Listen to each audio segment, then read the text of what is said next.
Welcome to The Resilience, the podcast where we rediscover how to create grounded, solid, based families and connections in this chaotic, postmodern Canadian culture sphere.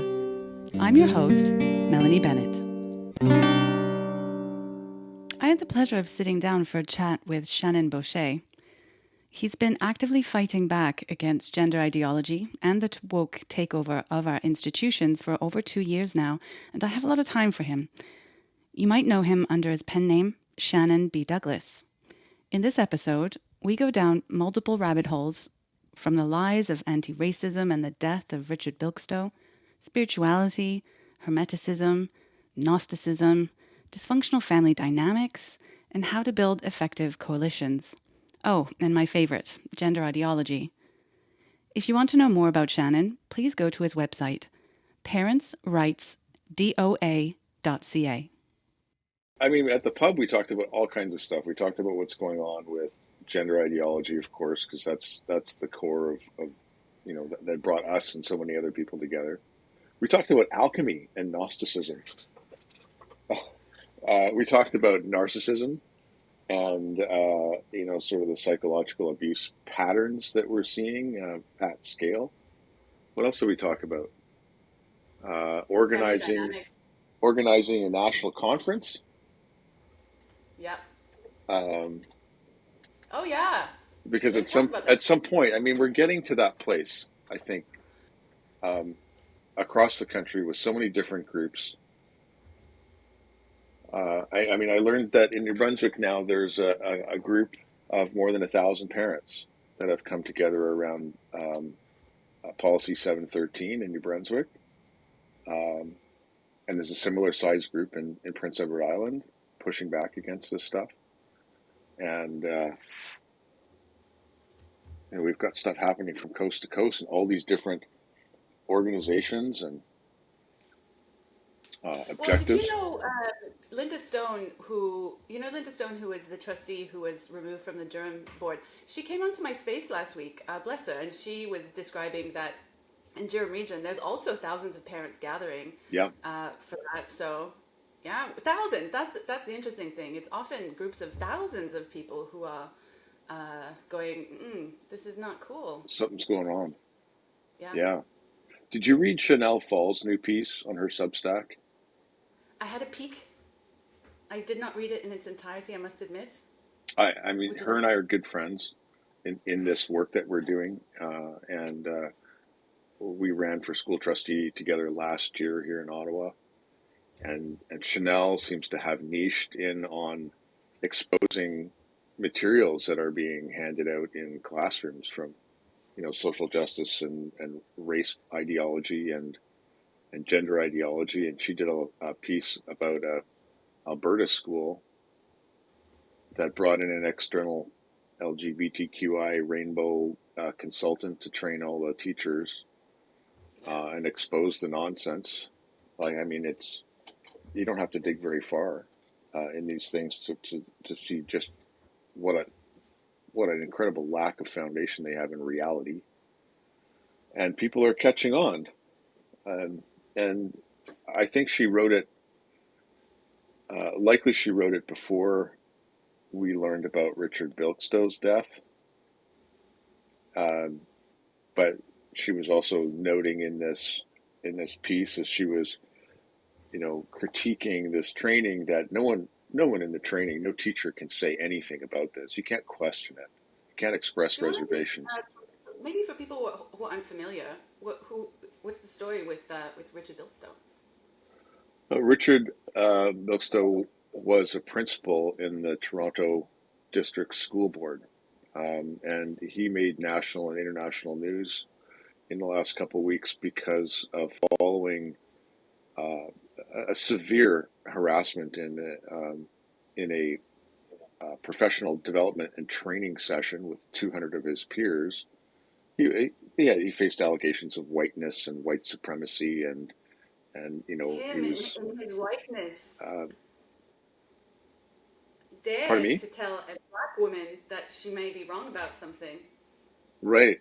Yeah, and these I mean, these people are bullies. They are unquestionable. You know You know what? what we're doing right now is lynching them, though. Oh yeah, So you must be of course. Yeah. So you I must be mean, very this careful not this to followed tell Richard. words of violence. Yeah, this bullying followed Richard out of the training. It showed up in a follow up training connected to the same contract that this woman Kike Ojo Thompson was running. She paid Yeah. $61,000 for 12 hours of work. That was the cost of the contract. And then uh, not only did no colleagues stand up with him as he was being bullied and abused in front of every 200 people, um, administrators uh, piled on afterwards on Twitter, and then his contracts weren't renewed. He was like Let me just the underline that the money that you were talking about, that's taxpayer money that is absolutely, going. So we, as everyday taxpayers, our money is going to the Ministry of Education to pay for these consultants to bully teachers into adopting a racist ideology. yeah, which they claim is anti-racist. Well, Um, that's the language manipulation that I keep talking about. yeah, yeah. I mean, right in the foundational documents of critical race theory, critical theory is that any disagreement whatsoever is a sign of racism. And in the famous essay, which became a book, Robin DiAngelo, I think it was 2012 or 2013 when she published the essay in the Journal of Critical Pedagogy. Um, she says that white fragility, you can tell white fragility by emotional outbursts, anger, cooperation, silence, like any response by a white person You to exist. If you're white and big you exist, it's yeah white fragility. yeah you can't react at all, and then that justifies the bullying behavior by the trainers. Yeah. And everybody has to, so it's not sufficient, and I'm discovering this like baked into law now, and then philosophy of law and philosophy of human rights policy, is that it's insufficient to not be racist, right? Colorblindness is now called racism because you're not acknowledging race, and that's racism. Yeah. Um, and anyone who is neutral is actually an enemy. So people need to convert to social justice, which is activism, in order to be considered good people by these trainers. So it's a form of proselytizing. It's psychological abuse, because it's based on a manipulative psychological double bind. I have a weird history. So for viewers, um, I spent 20 plus years in the financial services industry, but I I rabbit hole. Like we talked about this too at the pub. I get really focused in on Because it's so shocking the more you learn about this. It's so easy to rabbit hole. yeah. Well, I mean, 20 years ago, I rabbit holed on something called neuro linguistic programming, Mm. and NLP was developed modeling successful therapists and salespeople and hypnotherapists and various modalities of helping people create change in themselves. And the guys who created NLP um, mapped, how we hold beliefs and how beliefs shape our experience of the world. But they also modeled hypnotic language patterns, and a core of NLP is hypnotherapy. So when I studied NLP and I finished my master level in NLP, I had a certification in clinical hypnotherapy. And Oh, I didn't know that. I never practiced other than, sort of following up and, getting some clinical type hours with other people who were participating. But one That's an of the, interesting insight, an interesting way into the thinking about this. well, especially because it's uh, neuro linguistic, right? How do the words that we use and the way that we frame beliefs within our, let's call it our psyche, affect our behavior, affect our relationships, affect our outcomes, how we achieve goals or fail to do so, how successful we are in relationships, that sort of thing. And it gets into the function of language to create results. So how does the language we use create the results in our lives, good or bad? And one of the core tools in hypnotic induction and in hypnotic intervention. So if you're going to help somebody through a process using hypnosis, a double bind is deeply uh, okay. When it's used wrong, it's manipulative and it's unethical because it doesn't give people a choice. And I see people use it in sales for years. It's like green eggs Yeah. and ham. Would you like it here or there? I wouldn't like it anywhere. That sounds Right? remarkably like Derrida, the idea that language creates reality, not reality creates language, right? Is that Derrida? I think Yeah, it is. yes. And um, there are optimal ways to use language uh, for better results. Right?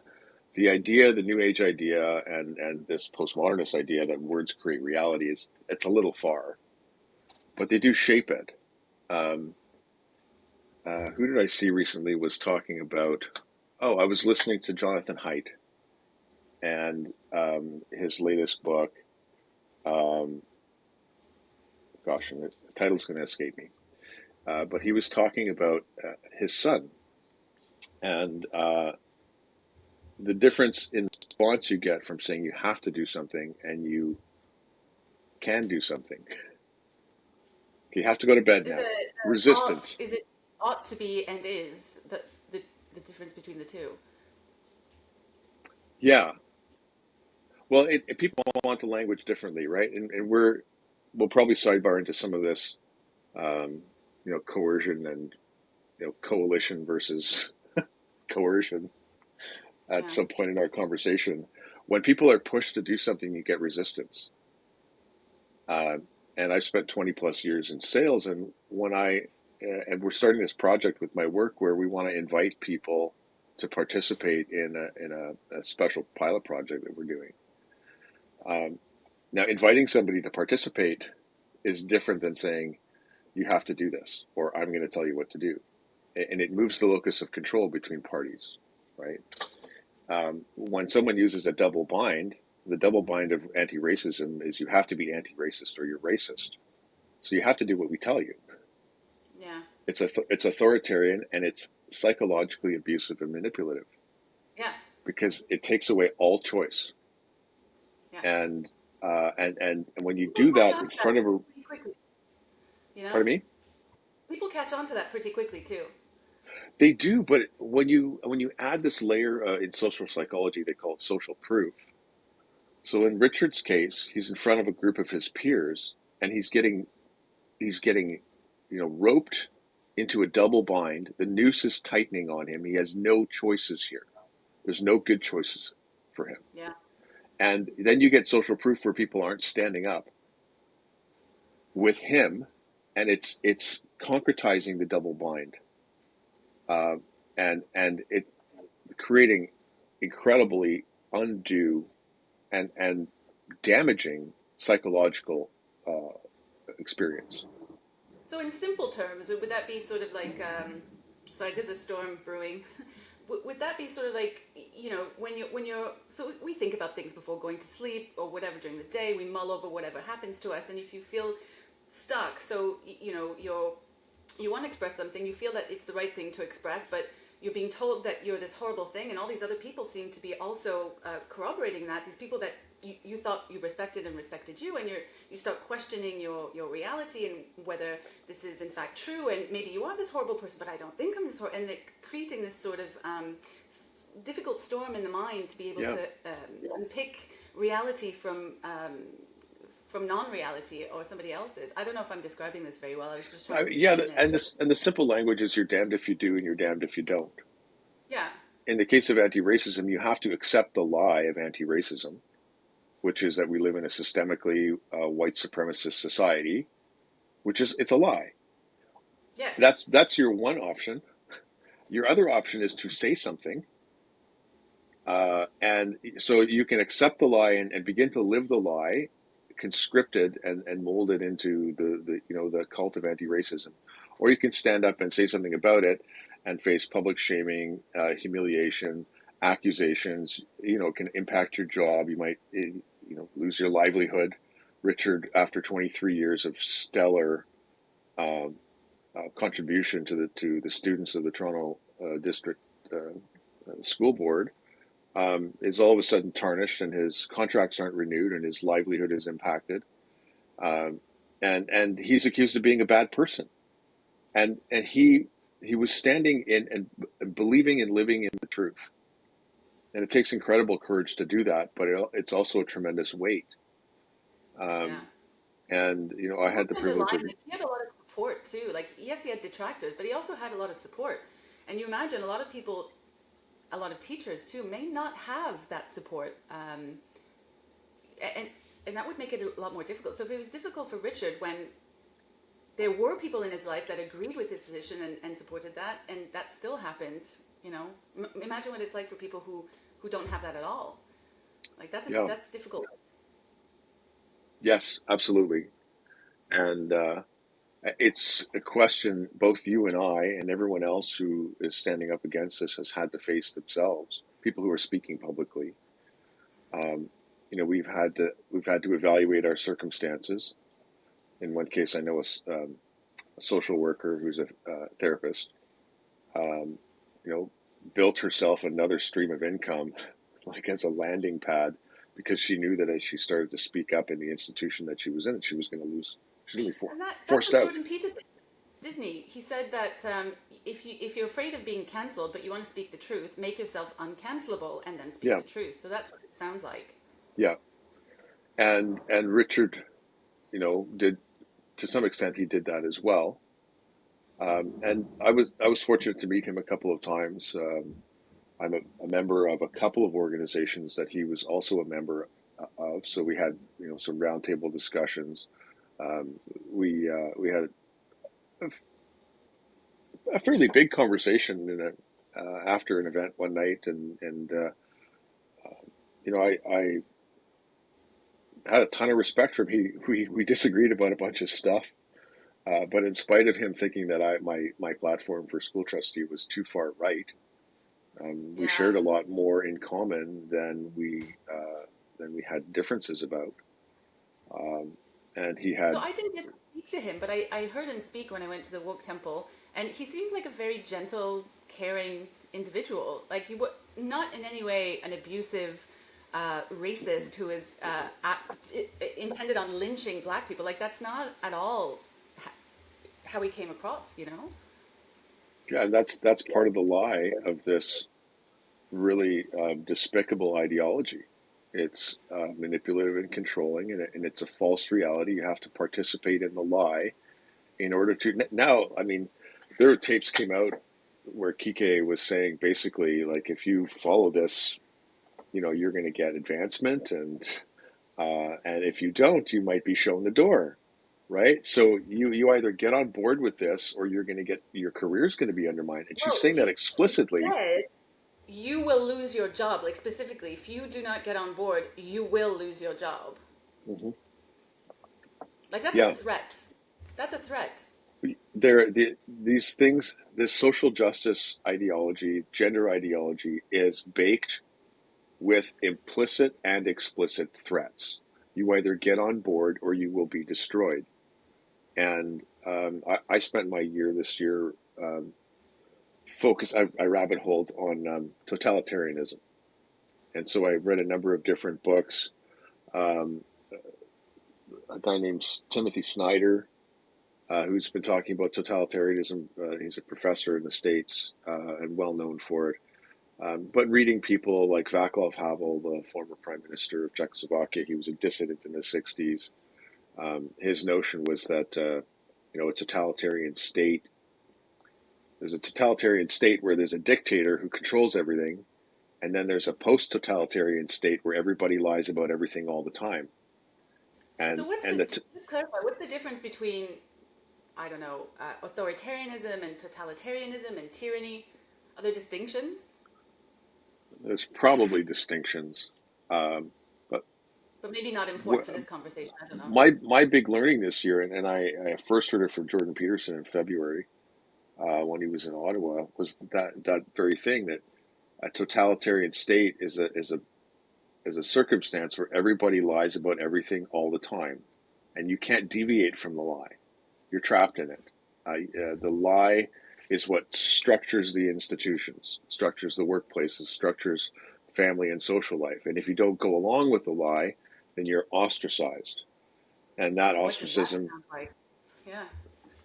yeah, that ostracism can take the form of, social punishment. It can be, instead of being the green grocer in the shop, who's, dealing with customers, you might get punted to the warehouse and you're loading and unloading trucks, or like, your social status and your position in society is based on your participation in the lie, and it's extremely destructive.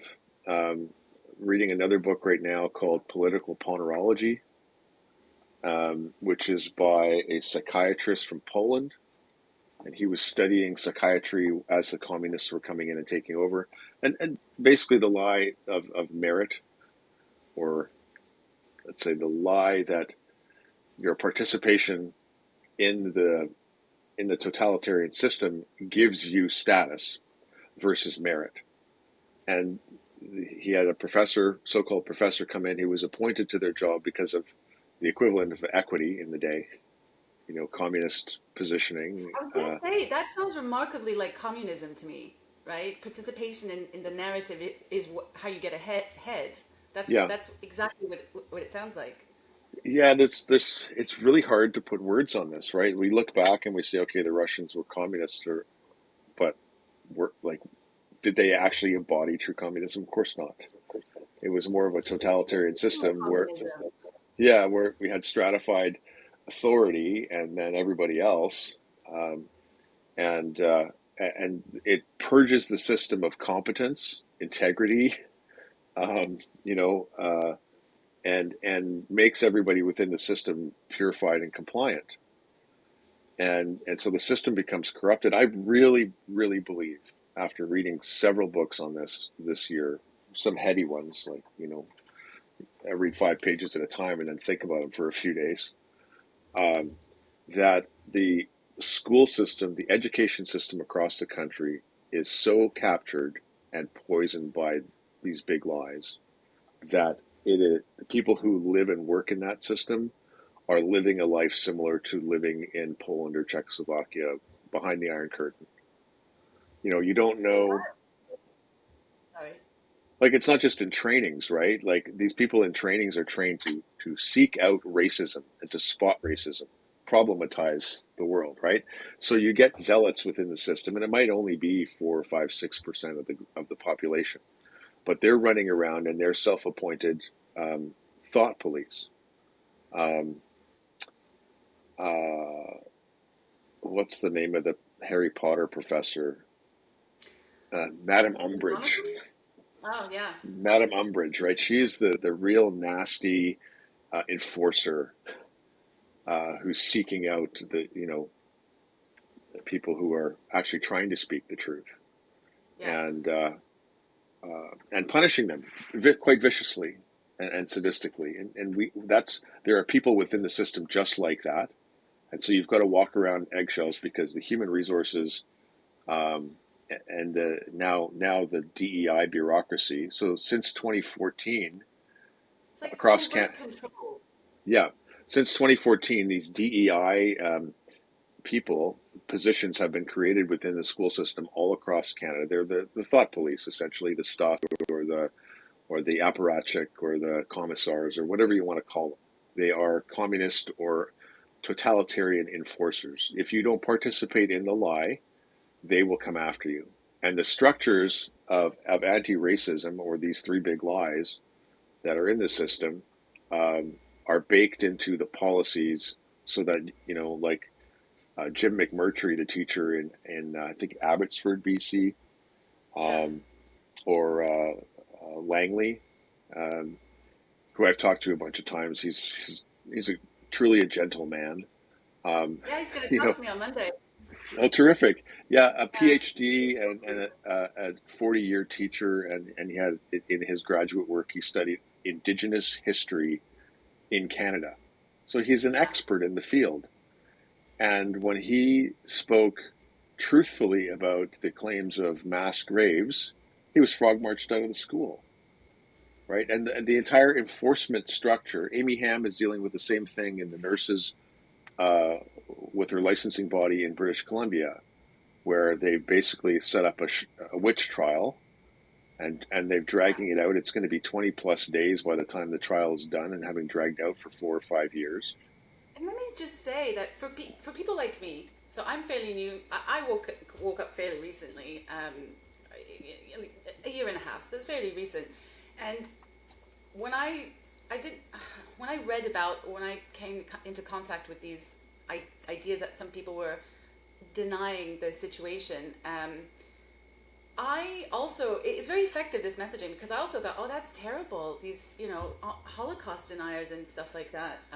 So that kind of messaging is very effective for the general public who um, aren't fully aware of these covert things that are going on, because it's very covert. It's designed to kind of fly under the radar until that control is in place and you can't avoid it. Yeah, yeah. It's some of us are lucky. I mean, I think I heard you say that you put not woke on a job application or something like that.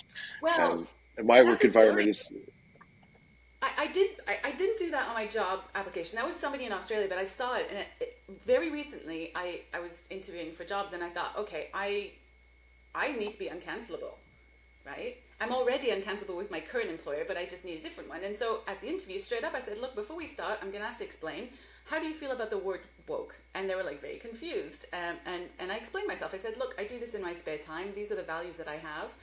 People may or may not come after me, and I don't know how you feel about that for your own business. And they went, that's awesome. Yeah, no worries. Right. So and they really liked me, and they almost hired me on the spot. And what I realized, and if they were woke, as it were, if they were really uncomfortable with that, well, that tells you that that's somebody that you don't want to work with. So I tried that's it right. out, and actually it was quite successful.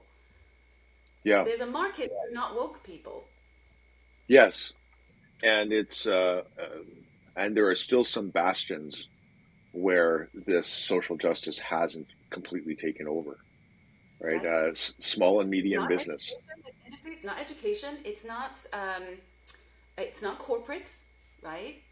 Small mom and pop business, Yep. and I won't say what it is, but the people they work with, it's very working class, right? So none of these people care about this stuff. They all think it's ridiculous. Yeah. The construction industry is another one. The trades. Um, Ah, go on, that's the one. I've been identified. um, and I think that small to medium accounting firms. That's just a Yeah, me speculation too. because I have a lot of friends who work in the accounting field, and there was a merger that happened recently, and not a giant corporate merger. This is a one company buying another, but part of the diligence demanded was that they had to do a social justice evaluation and a whole critical like crap, right? In order to Tell an show that, accountant 2 plus 2 is 5. right? Try that. Yeah, I think the accountants are hearing too that. I mean, I started work with a company. They were providing some services to me, and it was at the time that I was running for school trustee. Yeah. And this is a small business in Ottawa, and they were providing consulting and data. Um, and the contract was like $40,000. I wasn't paying them a small amount of money, um, and they had a revolt, and they lost a half a dozen employees. Two of them deliberately sabotaged after the fact. Looking in the Slack channels, there was a like collaboration and collusion to undermine this firm's relationship with other big clients because they were doing business with me, and the firm Why would any fired. business? This is so anti-business, right? Yeah, yeah. Why would you This is so invite these people into your anti-aligned. house? Yeah, it's like the old vampire thing. You don't let the vampire knocks on your door. And they can't hurt you unless you invite them in. Don't let him in. Yeah. And that's the same thing with the DEI. I mean, the double bind starts at the door. Knock, knock, knock. Hi, we're a consulting firm. We're here to make sure that you're anti-racist. Yeah, no thanks, You know, bye. and, oh, you racist, you, Well, right? I So guess I that's this. it's the double bind. Oh, you're a racist company, then you don't want an anti-racism audit. Oh, clearly, you're racist, and that can have, there's an implied threat there that if you Yeah, don't take the consulting service, that you're then stubborn racist, right? So that's starts right at the door. And lots of people feel like, okay, I've got to do this diversity, equity, inclusion. There was an Ottawa Business Survey by Abacus Data presented in, I think, May or June, and 60+% of small businesses in Ottawa saying, well, we need to do more on anti-racism and on diversity and inclusion. So they're answering the questions, yes, we believe we have to do this. And I think partly because if you say no, I don't need to do this, then your business name could be dragged through the mud because of these threats. So I mean, we live we, I think we're in a significant crisis. We don't recognize it now, most of us, but we have, thanks to the pandemic and thanks to Trudeau and thanks to the woke ideologues that have kind of they make captured our job everything. much easier though. Easier? At the minute, yeah, they make our job of exposing them easier because of Well, the ridiculousness that's been coming out. I mean, just the most situation people with Richard, for example. most people don't they don't believe it, right? But they go along because there's so much at stake for them. They're not going to speak out. So this is the same. In one of the books I read, a very disturbing book um, called Ordinary Men. I've got that on my list next. Yeah. Yeah, like I mean, the first third of the book is a cataloging of mass murder. It's a story of a reserve police battalion, German, during the Second World War, who was dispatched to Poland, and then incrementally given the job of mass murdering Jews. And And they were just regular Joes, weren't they? they're just regular people.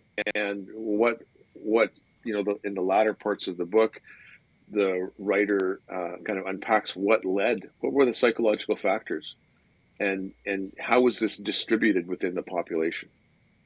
Um, there were there were some men who just disappeared when Yeah. it came time. You're going to go into the ghetto and you're going to murder the elderly and the infants because they can't move as fast, and they need we need to move these people out of the ghetto, so shoot them on the spot. And they would go into an infirmary or whatever, and they would shoot into the walls instead of killing people and I children. mean, that's not easy to do for someone No, who's not no. born a psychopath already. Like Yeah. that's a jump. That's So there extreme. was this certain contingent of people who, and small contingent, who weren't going to go along with the program, but they were in that situation and kind of, they're baked into that environment, so they're going to sabotage it in some way. But on the other end of the spectrum, a small percentage, three, four, maybe even 5%, were sadistic or became sadistic murderers. And when the call came, okay, you're being dispatched to, there's this many. I mean, this is horrifying to talk about. They would go with relish, and they would go over the top. But meanwhile, most of the people in the middle, and what seemed to be the common threads, were that these were career police officers. They expected that after the war they would retain their jobs in law enforcement. They had pensions that depended on it, and they had families to support and all these things. And so they went along with it and just did the job. Mm. And that's when you look at the school system, I believe, of course we're not killing people, but you've got this small commissar class, these, Madame Umbridge, the vindictive, nasty witch. But you're describing the Nuremberg excuse of I was just following orders. Yep, that's where we are. And yeah, and the thing is, I remember growing up, we talked about Nazism as the worst thing, and it is a terrible thing. I'm not saying it's not, but we used to hear about it all the time about these people. They would just say, I was just following orders. That's ridiculous. They have a mind of their own. blah blah blah. Like that was a common conversation, and I feel like that's a lost message now, right? Like all of a Completely. sudden we're in a situation where people are facing something horrible, and they're just following orders and not seeing that parallel. Yeah. Well, every increment of the lie that people accept, they're surrendering a part of their soul and their integrity. And after a while, you just have given it all away. You have no integrity left, and you're participating in the system. And look, we have a school to medicalization pipeline. I've described it as Before we indoctrination. go there, before we go there, I do want to ask you something. What your opinion is on why some people, when faced with that, go, "Oh hell no! I don't care what the consequences are. I have to speak the truth," and other people go, "I have a lot of things to protect, so I'm gonna just this Go thing. I'm along. just gonna I'm go." going to go along to get along. What's the difference between why do some people comply and others refuse categorically to comply? Um, well, speaking for myself, and I asked that question. I traveled across the country last year. I drove from Victoria, Vancouver, and then Vancouver Island, and then all the way to New Brunswick. And I talked to people all the way, and had lovely tea with Jim McMurtry while I was out there, and Yeah, talked to he people did who've not been comply. right. And I asked that questions, and it seemed to me Eva Korolova is another one. We had a great discussion about this when I was in Calgary. Um, her family escaped and lived with and then left um, totalitarianism in the Eastern Bloc. I can't remember where Yeah. her family was from, but it's generational memory that this kind of corruption and this kind of coercion leads to really bad things. And Yes. so we see a lot of people from Eastern Europe and from China, and people like Yeonmi Yes. Park from North Korea, Like and that Steve was Van Fleet. yeah. Yeah. And then so that's one category that I saw. Another is cult survivors.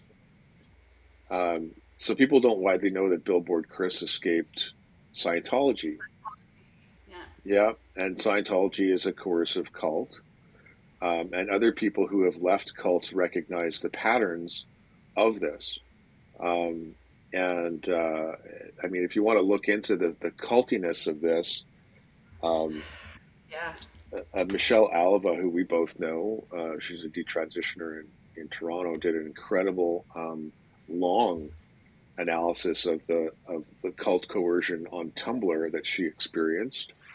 Um, Yeah, she did and a very long podcast with someone. I can't remember his name, going through all of the elements of yeah, cults and how that was like. they they took what's called the bite model, Yes, that's which the one. is the psych. I think he's a psychologist now, but he himself escaped cults. His name is Steve Hassan. Yeah. And bite is behavior, information, time, and emotions, or something to that effect. And so Michelle went through a questionnaire, and there Yeah. was like 8 questions associated with each of those, and then rated how culty the transgender cult is, and it scored higher than people report who left Scientology and who have left. Was that podcast with the author Steve Hassan? No, no, they It just was used another his guy. model and his tools. Yeah. Yeah. Um, I'm gonna find that podcast and put it in the description, I think. I think the YouTube channel is called Thoughts on Things and Stuff. I may be wrong. Yeah, I'll look And it up. anyhow, so cult people who recognize cults and left cults see what's happening on a broad scale, and they're very concerned Yeah. about it, and they know the consequences of going along. And the third one is like me, and maybe you too. We talked a bit about this a few weeks ago. I am a survivor of a covert narcissist parent. I grew up in a household where a narcissist controlled the system. So I grew up in a dysfunctional, toxic family system where Yeah. people were put into roles and categories, and and it was all about a lie, and the lie was the public image that my father wanted to cultivate of himself and the family as being super virtuous and contributing to the church and all that stuff, but at home he's physically and psychologically abusing. Tyrant. right? And so in my family we had, and this happens at scale, um, And don't at forget, very you must uphold the reputation, or else. right, yeah. So it's the same structure in the family, in a toxic family system, as at the level of society. These things scale very, very well. And in the system that I used to say, my brother caused the shit, I got the shit, my sister's shit didn't stink. But those are three roles. There's the lost child. My brother ended up as a young teenager getting into B&Es and organized crime, and he was affiliated with the Hells Angels, and he had no discipline and no real guidance growing up. And I was a very high achieving student, and conscientious, but I was the family scapegoat. So in my father sort of created an image of me in his mind, and his relationship was with the target image of me, not me. And Yeah. so his his Did you have relationship flying with, monkey family members? pardon me. Did you have flying monkey family members as well, like those who support the Yeah, the vision? flying monkeys, I think. So I enabler did. is, My entire family are flying monkeys, and yeah.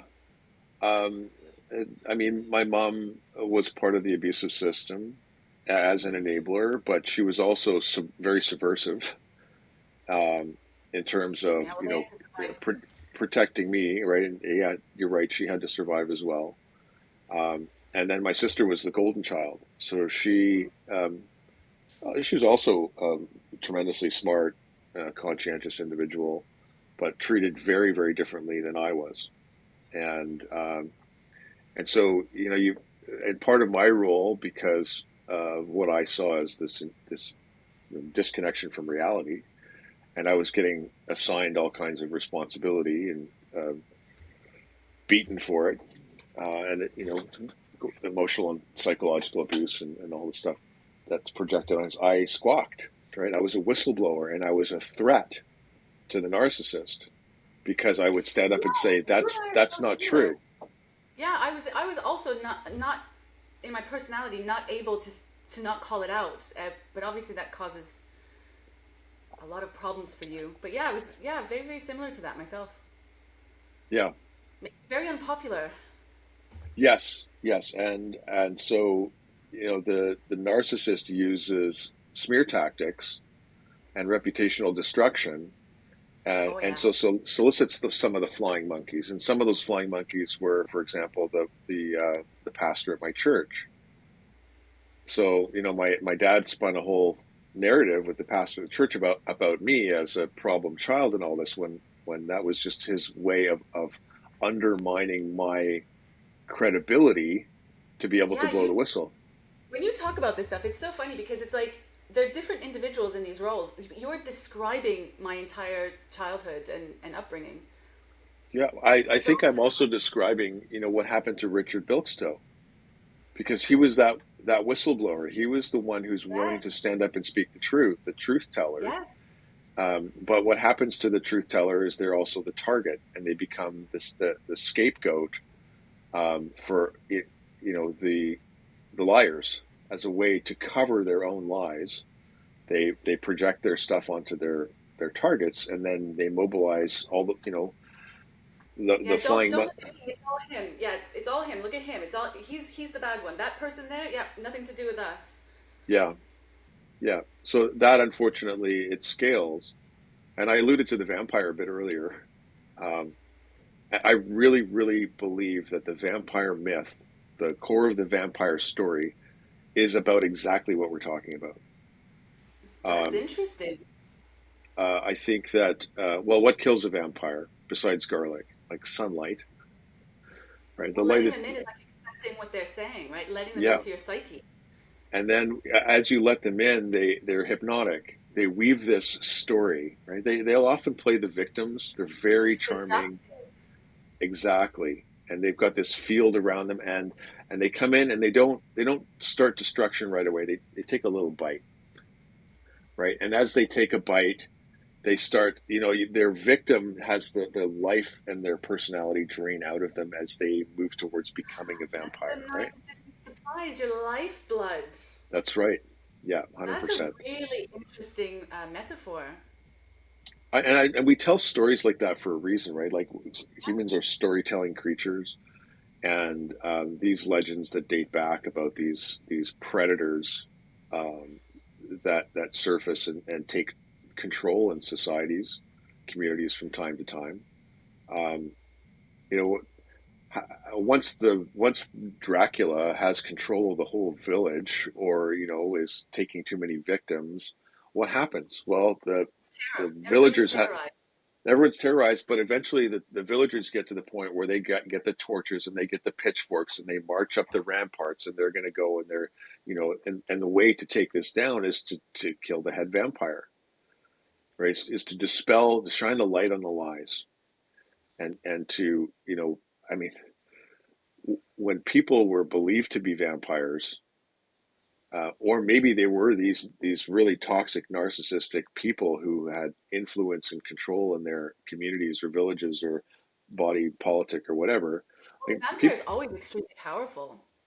yeah, they ended up being like dismembered, right? Like having your Yeah. head cast into the ocean and having your bowels buried under the mountain, and like when people push back against these predators in society, they and finally take it back, they it can get very, very ugly.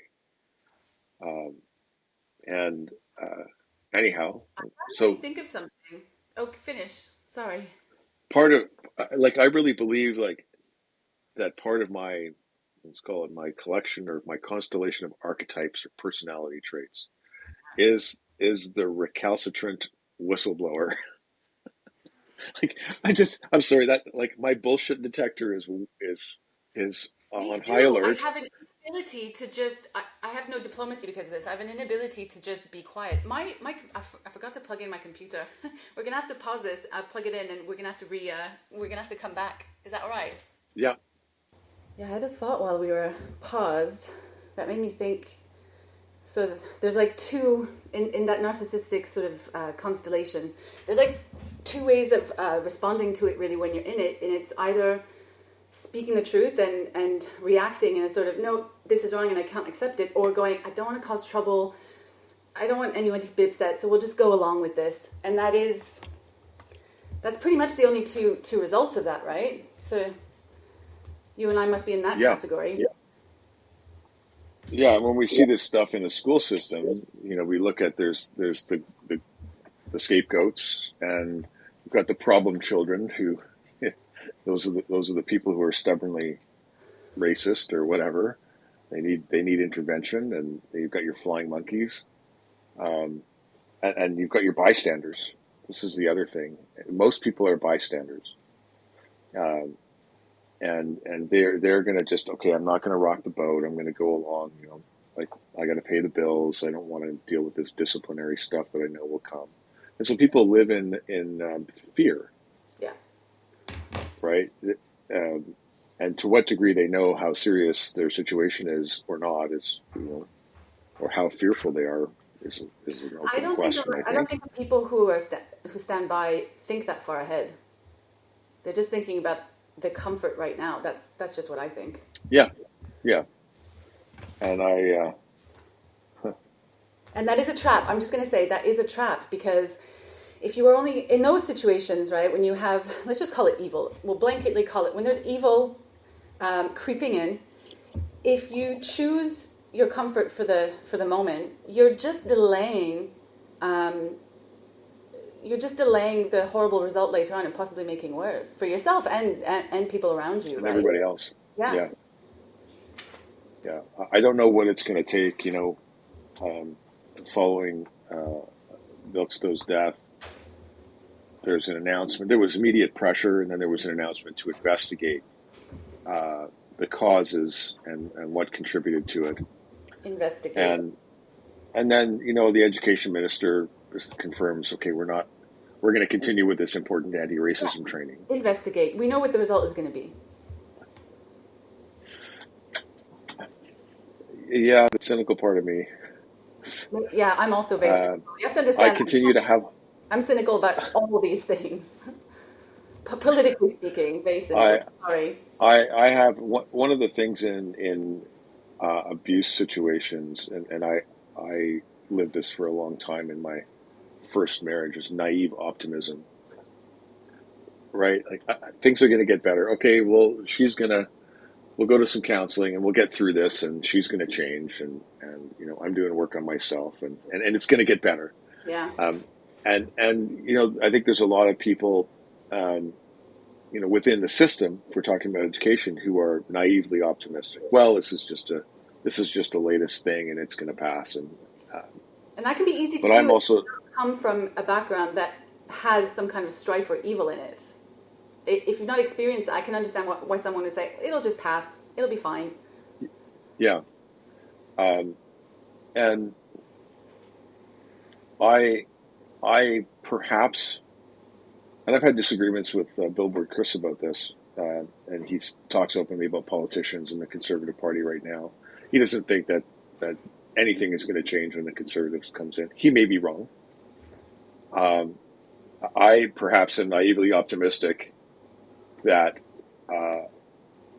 that things will change. We will see some shift, and then part of that is because it terrifies me to consider what happens if they don't make changes. That sounds like a coping. And yeah, it is. It's going to get better, and it is one of my coping mechanisms, and that's why I stayed in my first marriage for so long. And even during the divorce, which is just, I mean, I was a poster child for a toxic divorce, and thinking, okay, well, if I could just reason with that person, like it's just because they're not understanding here. If I could reason with that other person, we can sort this out and move forward in a constructive way. Yeah. And That works with normal, regular people who are not right, personality. but narcissist just escalates, right? Peterson asks the question all the time: how do you know when the left goes too far? Well, the left doesn't know when it goes too far. Yeah. And it just keeps escalating and exacerbating the issues. So yeah, but there's good things happening, right? Yes. Well, good. Let's clarify. It would be better if it weren't happening at all, but in terms of Right. waking up and pushing back and getting together and forming a common voice, specifically on gender in schools, that seems to be certainly growing. Yeah. Yeah, caught a lot of people's imaginations. Yeah, I've been working on participating in conversations about coalition since last year. So after running for school trustee, I connected with an organizer out in BC, and Stuart Parker he comes from the left. He's the founder of the think tank Los Altos Institute. And when I worked at the first McDonald's in Canada when I was 15. When I was working at McDonald's selling DLTs and cleaning up the parking lot, Did he you was say the first campaigning McDonald's to. in Canada? Yeah. What? You're not 100? No, I worked at the location, and, Oh, and right. while we were there, while I was working there, the restaurant celebrated 20 years Okay. in existence. But Stuart Parker was, in Vancouver at the time too, and he was campaigning to get rid of the styrofoam containers as an environmental problem. He's been active for decades, and he's organized and helped to organize coalitions before around single issues, bringing broad perspectives together around one common cause. And so, he's a self-described Marxist, and I know a number of other people who come from the left who espouse Marxism, which, I mean, that's a belief system. They're not, they're fighting the problem as they see it right now, the same way we are. And on the other end of the in terms, that's a whole conversation to be had. yeah, on the other end of the spectrum of people who see this problem and they're fighting it are some of the people who are Christians, who believe that Canada was founded on Christian principles, and that we should have those types of values, Judeo-Christian or Abrahamic values, in our country as a religious nation.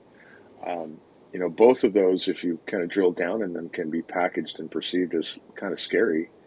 Um, and there are people who aren't going to agree with each other on a whole bunch of stuff, but every one of those people has in common, or every one of those groups has in common, that they recognize I'm going to include in these that problems. the Muslim community were also very vocal on religious basis against this gender ideology in schools. Yeah, so there's that too. Yeah.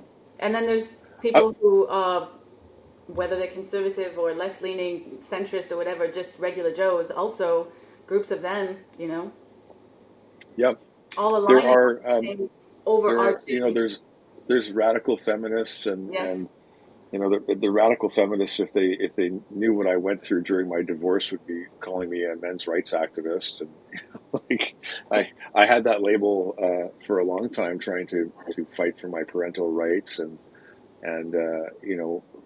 work through the legal system and public perception and social perception, that I wasn't automatically a terrible human for being a male.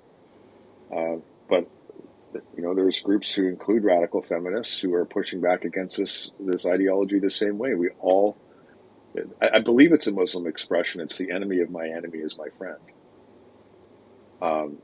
and at least for a time. So Yeah, while you're aligned on this one goal, we're friends. Yeah, We'll talk about we're it going to later put on the other stuff. Yeah, if we have to, we'll talk about it later. But maybe we find out we have more in common than we have difference along the way. Yeah, that's been my experience. And I spoke to Bahira Abdul Salam, Dr. Bahira. She did a conversation with me the way that I'm conversing with you. And one thing that I personally realized as a lefty, you think you're really open-minded. As a lefty person, yeah, we're left, we're open-minded, we're liberal, everything goes, it's all good. But I realized speaking to her that I didn't really know much about Islam or Muslims, and I was learning from her in a way that I was closed-minded before because of my beliefs. So even though I thought I was open-minded, I was quite closed-minded. So I'm open. So if you're closed-minded, or if you're conservative, I don't think we can be friends, which is the closed-minded thing, right? It's the dual, the hypocrisy of the left, I suppose, which I've come to realize as I've spoken to Bahira and a lot of people that I'm speaking to in this space, because like you say, we're not all right-wing extremists, white supremacists, bigot, transphobes, blah, blah, blah. There might be some of that in there, because human beings are human beings. These things do exist, but for the most part, it's just regular people. And I've met and spoken to so many people that I would not have otherwise spoken to had I not de-wokened myself, right? And I've realized that, yeah, we do have much more in common than we have differences. And if you're open enough to kind of have those discussions and not assume the worst, right? That's what happens a lot, is that you're assuming the worst of someone based on a little bit of knowledge, this little Dunning-Kruger effect there, and you're not open to listening to what they're actually saying and believing what they're saying to you, right? So I'm learning to do that better. I'm not saying that I'm perfect at that, but that is one advantage of doing this work for me, and speaking to a lot of people, is really trying to understand different people's perspectives in good faith. Yeah, and I think I shared some of your inflexibility when it came to You yeah, can that's a like openness. decent word. I don't know. Yeah, I was very cautious and concerned about especially engaging with Christians, and that's my fault. And it had to do with stuff that, because my father used the church and used religion as a weapon in our household, and used it as a manipulation tool. And so I threw the baby out with the bathwater. Yeah, me too. And made held beliefs about the Christian church for decades that were really limiting. And I actually think that I would have done my children a better service if I had raised them with more religious stories, and some of the values. I raised them with the values that I believe were important. but I also believe now that some of the religious Yes, ritual and the community yes. and um, the You were talking boundaries about that stories earlier. You were talking about the stories of vampires, and I think so. Some other stories that we sort of touched on, and how they describe the human experience, right? And this is I also did that yeah because I grew up Catholic, and I threw out the baby with the bathwater. And it's only now in my 40s I'm realizing through this that there is there is value in all of these things, but you have to be yeah open to it. And just because this is a thing that the left or the leftists, the sort of Marxist view is that if it disagrees with what you think, you reject it outright, and you think you know everything. But if you're open to having a conversation with people who are different to you, fundamentally different to you, that doesn't mean that you have to absorb everything they believe. hmm To understand someone, this is what I've really started learning properly, is to understand other people does not mean that you become that person. It just means that you understand their point of view. And when there's a dialogue two ways of two very different people, you learn a lot. It doesn't mean that yeah so I spoke to be here. It doesn't mean I've become Muslim or I agree with everything that she says, but we've developed a friendship over that, and we're fundamentally different people. That's not going to yeah change. But that openness, I think, enriches the individual who's willing to do that. And I would personally like to see more of that, or encourage more of that in society, because I think if we did that more, we would have much less of this problem with this division of people who yeah will not try to even understand a different position. yeah. I think those are principles. We've been talking about statement of principles because of things happening that we expect to happen in September Yes, with let's talk about protests the and coalition properly. yeah. So there's been some talk about a national coalition that has come from um, a Muslim leader who's from here in Ottawa. He's a business leader, and um, and he's kind of come onto the scene passionately and recently in the last couple of months, and and has a vision for how a national protest. He's coined a million for children or something like that in March, and is saying that he is building a coalition. Um, but he's not. He's building a coalition through kind of assertion and being a bit authoritarian himself. Like, Cats. and he comes from the business world. He's a CEO, and I can understand. You know, we're talking about understanding people's different points of view. That's his model of the world. Like he's an executive. What he says goes. He's the Right, but and the I'm just going attempt to is add on that a good leader doesn't do that though. If you a good leader of a business does not lead by diktat. That's just my opinion. yeah, and it's partly. I mean, that creates groupthink, right? You get yes people around you when you do that, and it's just as dysfunctional as the Well, what's going on in you schools? know That's the same sort of thing. yeah It's the same model. yeah the commissar class. So I think a true coalition is a conversation about um, how can we come together, recognizing a that we all have differences. Some differences may be forever irreconcilable in terms of worldview, and that's okay. Yeah, you can put that to one Um, side for a common cause. and that we are all significantly concerned about what's happening.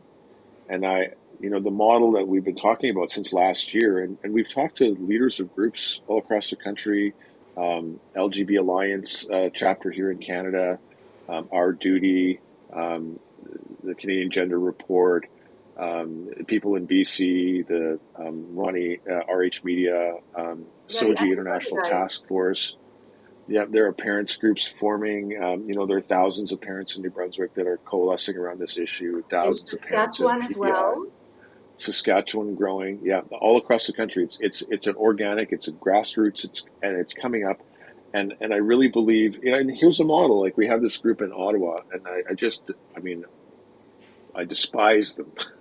They're leftist social justice organization.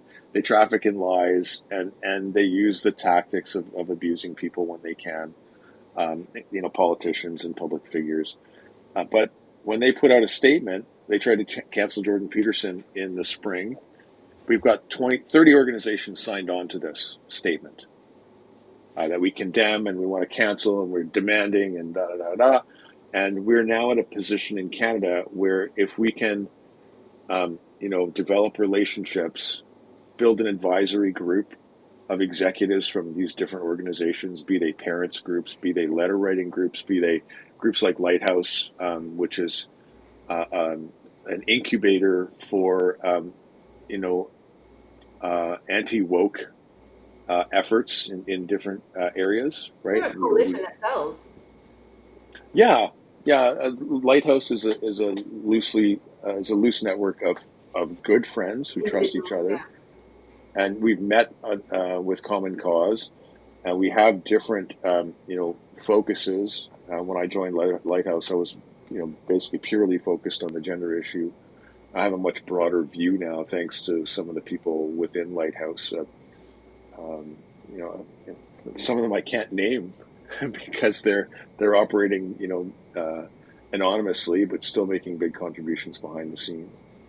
Um, to bring, executives from those various groups around a table to come up with a common set of principles, and then to have, kind of semi-regular, or maybe it's quarterly meetings, or maybe it's issue-based, where we have a public relations person, a spokesperson, not a boss, a CEO, or someone who's trying to control the system, but a spokesperson for a council of people of different views Yeah. to put out statements like this that represent tens of thousands of Canadians across the country from all different perspectives, and to be able to communicate from that platform to politicians, to media, to school boards, to and make comment on significant issues. And there's a couple organizations that have the capacity to do that right now. I think that have that level of credibility on their own. Um, I think Fair Canada is one of them. It's still growing. Fair is the Foundation Against Intolerance and Racism, Yeah. and Richard Biltstow was a founding member of Fair Canada, who That would led be meetings really very early symbolic on. as well. Yeah, yeah, and I know the leaders of Fair Canada and the executive in Ontario, and I talked with a couple of the executives this week, and suggested this to them, and everyone seems open to this idea. It's then a question of how do we bring people together? How soon can we create this coalition? Can we bring together this group, and can we add our voices to the efforts that Camille is trying to mobilize 1 million people and say we as this coalition support the efforts that are made, and we invite our members to participate and to Yeah, I amplify want that to add to message. that if you want a million people, you have to accept that there's going to be a lot of disagreement in that group of people, that coalition, lots of different Yeah, groups. And coalitions can work with a lot of different points of view if there isn't a centrally controlled, tightly controlled message, right? Each of these coalitions, they're speaking to their people. They're speaking to the people that are yeah, on board with their groups anyways, and so their messaging is going to be slightly different, and that's okay because you're coming together under a single idea that everybody's already agreed to, and so your yeah, marketing might be a little bit different. Your what you actually do in terms of the effort might be a little bit different, but ultimately the goals are the same, and the yeah, reasons why you're doing things are the same, right? And if you can accept that, then these things can work, and you can bring 1 million people to say the same thing, or in principle anyway. But yeah. if you're so tightly controlled on something, then that's going to be difficult because then you may cause infighting and have Yeah, completely and I think I have some concerns about, and I don't know where this stuff is coming from, but I saw some poster or billboard saying like "Beware of impersonators" or yeah. something, right around this 1 million person mark. It's like That's putting it in trying wheel. trying to own trying to own the branding and control the message, and then find buy-in from and create a coalition. Just that process, I believe, is short-lived. It can't grow, No. um, and uh, so I think that the message is out already because parents and group leaders, people from all across the country are asking me. They're asking me publicly on Twitter. Yeah, They're there's a messaging me need. saying, "What's going on with this?" And because we've been talking about a coalition now we're 10 months in since we started this conversation and started talking with Yeah. leaders of groups and They're ready. executives from these various organizations. Mm. Everyone's ready. They're looking for someone to put a flag in the ground, and on a date and a time, and to be able to rally around it and say we're not just fragmented, atomized, isolated. And this is one of the real strengths, I think, that the Muslim communities bring, is because they are so cohesive as a group of people, as a Yeah, very culture, motivated as well.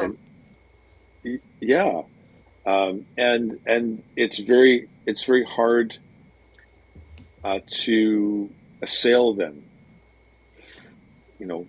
by the woke. They can go after them, but they're Yeah. organized, It's they're much easier cohesive. to get the Christians to kind of back off, but not the Muslims. Yeah, you just start calling people Christian nationalists and Christo-fascists, and the religious people get scared. And there's so many different denominations and types of Christian church, whereas I think it's less so. I may be wrong. I think it's less so within the Muslim community. We know, of course, that there are different, let's call them factions within Islam. Sects? I don't know if that's the correct term. Sects, yeah, that don't get along with each other. But I think that the Protestantism has fragmented Christianity far more significantly than Yeah, the that's Muslim true. When you're community is Catholic, you're just fragmented. Catholic. Yeah, yeah. Um, Whether you're and Irish or you're it's South American or whatever. Yeah. the churches have been infiltrated. I mean, the social justice warriors have been trained in universities, and they go and they join organizations. Like my mom was at the Legion in rural New Brunswick, in a small town of a couple hundred people, Yeah. and they were bringing a diversity person in to talk about anti-racism in the Legion in a small town in rural New Brunswick. This is how far it has insinuated itself and extended itself. Well, it would maybe be worth talking about Gnosticism in that case, because that seems to be. I find the Gnosticism kind of interesting. So the idea that there's true knowledge, right? And we know the true knowledge. And if you join us, then we can tell you the true knowledge. And that seems to be really effective for Christianity, this message, right? So I'm not well versed on it. I understand it when I hear it, and I struggle to kind of like share that message. You're probably better than I am. Although you question the idea of the Gnosticism being part of this too, though. You're skeptical. Well, I think it's I think what people are doing is that they're formulating I mean, this is part of our biology, and part of the architecture of our brains and our it's baked into our system. We have parts of us that look to authority for explanations, and I mean, it's part of us as children. We defer to mom and dad as when we're very young as God, right? God, And yeah. goddess, Knowing omnipotence. and so human beings like to have some sort of explanation, and like to personify agendas. So, like, I went through the conspiracy theory rabbit holes in the 90s. I read all about the Freemasons and the Knights Templar and the Bilderberg Group and the Trilateral Commission, and when X-Files came out, I was like, yeah, that old stories, like, those are old. And so like the radical feminists, and this carries over into social justice activism. It's the patriarchy, right? The Nazis, it was the Elders of Zion, right? It was a Jewish cabal conspiracy. It's a way of projecting, and even when we do it with the woke, yeah, we project agency and identity as an explanation for maybe distributed collective unconscious behavior. maybe there's no one in control. And I That's want actually to what I'm. add to that, that for me, as somebody who worked in conservation and ecology for a long time and was educated, it was woke looking back, but not as bad as now in environmental science and ecology, conservation stuff. My evil was climate change, right? And that was kind of my narrative evil my entire life up until recently. I worked in it, I studied it, my life was all around it. And it was the human beings, the evil virus of the human beings who are causing all of this thing, and that's what needs to be defeated. And that's the parallel for me as a, I guess, secular lefty, right? But it's the same same behavior. It's just different characters within the story. Yeah. So we have this part of our, if I remember correctly, it's called the agency detection system. And it combines with our imaginative capacity to like see pictures of animals in clouds. Right? Yeah, Our minds connect patterns together yeah. In order to help us try and make sense of what's happening. Yeah. And so we're getting this, starting to hear this narrative from a couple different places that this is a Gnostic cult. Mm. And some people have suggested to me the that Gnostic impulse maybe is part of human nature. Yeah. Well, oh, carry on. I don't want to go on that tangent. I was underlining some ideas. So kind of what I'm hearing is that Gnosticism has this ideal state of purification, which is androgyny. Yeah. And that there are Gnostic gender-related Gnosticism anyway, because it has a lot of flavors. But we'll talk about the gendered version of Gnosticism. And that somehow there's a soul, and that it's got to be united in some fashion. The Gnostic the tragedy of life is that you were non-consensually given a body, like the prison of your body, right? Like that's the Gnostic view. So the body is the prison that you must overcome. So to know the true Gnos, to get the true knowledge, you must truly understand who you are, and that's not your body, that is not your prison. And so when you discover your true self, and when you rise from the ashes of that prison, right, you have become God. You've transcended the material being. Like that's my understanding of the gendered version of Gnosticism. Yeah. We're not far off of Eastern mysticism, where psychic liberation takes you through samadhi and nirvikalpa, samadhi and into nirvana. I know less about that. Maybe describe it a bit. It's liberation. There are plenty of traditions in the world where the pursuit is liberation from the body and transcendence of material suffering. The core of Buddhism is. Pardon me? Like nirvana? Yeah. That would be the transcendence of the body as well, or I'm not that familiar. Yeah, well, it's a union with everything and a transcendence of experiencing nirvana or experiencing enlightenment is the same as the objective of the Gnostics, which is the direct experience of the transcendent, of the divine, and the belief that we're trapped in a body. I mean, we get traditions all over the world that reject sex and impose celibacy, right? Because sex is impure.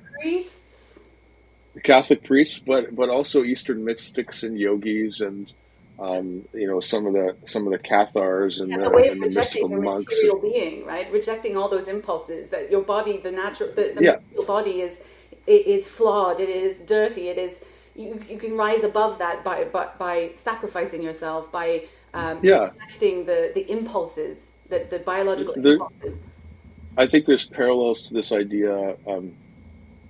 And there's some nuance around this, but the idea of the Aboriginal dream time. Are you familiar with that? No, please share. You have. Okay, so there are some, and it's poorly articulated, and it does the Australian Aborigine tradition disservice, because it's not fully formed. Just like I think we do a disservice to actual Gnosticism by treating it so superficially. But this notion that the Aboriginals of Australia believe that there is a reality other than this that's more real than the one we live in. That sounds Gnostic. they call it the dream time, or it translates as the dream time, and it's a separate awareness and experience from the body itself. It's just We have all this stuff, yeah, but I mean, another place we see this, it's not bifurcation, it's actually sort of a three-layered version of the world, is Advaita Vedanta yoga, and yoga, that philosophy surrounding yeah. You mentioned the Advaita trifecta. That's Vedanta. an important part of it.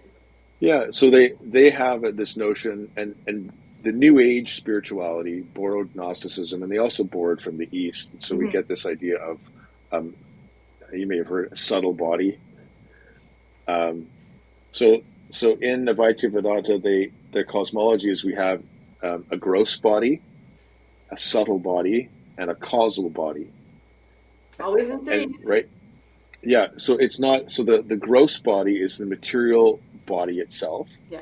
and the physical world, and so we live in the domain of the gross, and then the subtle is that spiritual, like the dream time. It's separate, and it is, Yeah, that knowledge that's just outside somewhere that you must access, yeah. and the But it's ritual also, to access that. it's also very simply our thoughts, feelings, emotions, Yeah. the operations of the mind, which are not material. They're in the domain of the mind, and they operate consciously, and they operate like from dreams. So the subtle plane is an archetypal plane. It's the domain of thoughts, feelings, emotions, memories, and we can think of the subtle. We could think of cyberspace as subtle, like where we put our subtle or our mental energy, and we create an existence. Also. Yeah. Yeah, and I mean, what we see now is a dissociation of the subtle from the gross, Yeah. because we create identities and avatars online, and I have a Twitter problem, and I get so wrapped up in Twitter. Disembodiment, isn't it? It's still real. It still happens, but it's disembodied. You're not. It's outside of your body. This existence. Yeah, and so like to say Gnosticism, this is a Gnostic cult. I mean, I can see that the word is useful, but it's not true Gnosticism. Like if we go back to the Gnostics of the 1st and 2nd century, I've studied this for a long time, because like, if I was pressed, I would say that I'm a hermit, or an alchemist, or a Gnostic, As above, so in terms below. of my own philosophy. And Hermeticism is a process, and this gets misconstrued and misunderstood, is a process of self-understanding in order to transcend. Yeah. I'm gonna Jung would have called it integrating the unconscious, in order to individuate. Yes. Or integrating the shadow. And so But that Hermeticism also is sounds like trans. Like a bastardization of that, rather than it being just like a. well, trans is a bastardization, and Yeah, what you're and these describing is like an dissociated. emotional development, but if you apply those principles in a physical way, that kind of becomes trans, right? Like to. Well, this is where the medieval alchemists lost the plot, and I think there's a parallel there. The medieval alchemists, when we look back at Europe, they were trying to change lead into gold. They had taken these concepts from perfecting oneself at the level of subtle. I just got a 20% warning on my battery, so I might have to just find a cable in a minute. But perfecting oneself, where was I with that? Instead of perfecting oneself at the spiritual level, the alchemists, using the concept of as above and below, thought, well, let's perfect material reality to create the Philosopher's Stone. Yeah. Except the great work is done in the domain of the subtle, not the domain of the gross, right? So the mental, spiritual, psychological, emotional world is where the work is done, and where the integrations take place, not at the physical level. And that would be the difference between the hubris of man to think that they can be God, and putting faith into a God. And I use God. I'm atheist. I use this concept as the deference of something bigger than you, right? So it's the hubris that the human, well, we can take the place of God, and we can turn this material thing into something else. And what you're describing is this deference to something bigger than yourself, which is not material. Yeah. I mean, they're in the great works. Let's use Taoism, for example. Mm, It's a mystical tradition. Um, in and out of Taoism, we get the concept of the yin and the yang. yes.